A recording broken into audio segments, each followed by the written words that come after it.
Here in suburban heaven, everything was crisp and clean. With a smile, she pulled up the sash and leaned out, breathing deeply. Autumn. Changes. It was the time of year when Paula always felt the potential for transformation. She put down the pile of clean washing she had carried upstairs and sat on the windowsill, deep in thought. It was invariably during October that Paula and her husband, Tommy, would begin talking about making alterations in their home life. She imagined finally getting a dog, the same dog they had been talking about for the previous 4 autumns as the evenings drew in. Somehow, the cold blue sky and the piles of leaves made it easy to imagine them wrapping up and taking family walks in the countryside that bordered their Essex home. Often, the talk would then turn from a puppy to a baby. The conversation was always started and led by Paula, with her pointing out that if they were going to do it, then it should be soon. After all, they were both 35, and Paula didn't want to be a 40-plus-year-old mum at the school gates. Tommy's face, open and eager when the talk had been of a dog, would shut down.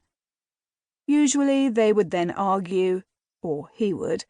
She would sit there on the lovely 3-piece suite, her head nodding lower and lower, until he had patiently explained all the reasons why it wasn't a good time. He'd had lots of reasons to hesitate the last 4 years of new changes, new life conversations. He was moving on up in his workplace, having started at the bottom as a foreign exchange junior back when he graduated.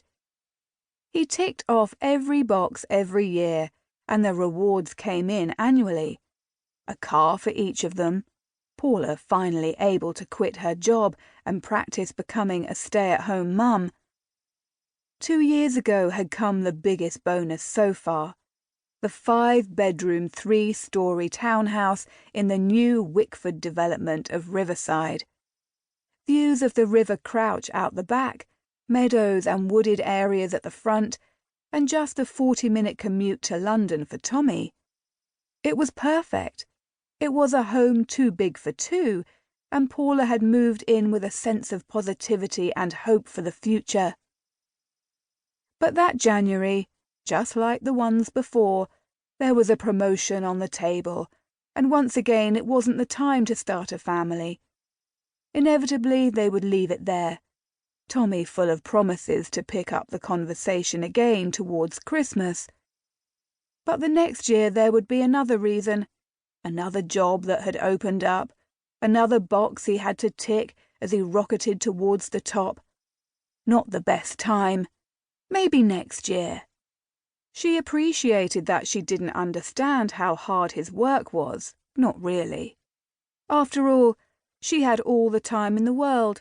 All the hours in the day were hers to do with as she wanted, as long as there was a nice dinner on the table for him when he got home. Paula drummed her fingers on the window pane. Could this year be different? After all, Tommy had gone as far as he could go, having landed the top job of director of accounting in the summer. She felt a thrill run through her, and she shivered at the fresh realization. There were no more reasons to delay. No more excuses. She inhaled deeply, the scent of change in the air, and suddenly she couldn't wait for Tommy to get home. She abandoned the pile of washing, skipping past it and into their master suite. Peering in the mirror, she pulled her hands through her shoulder-length brown hair, teasing it up and pinning it.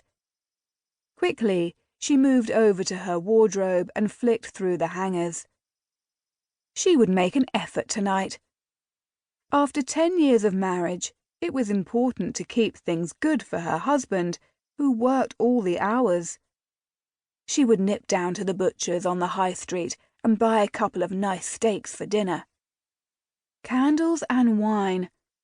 She made a mental note as she pulled out a woolen dress, the same shade as the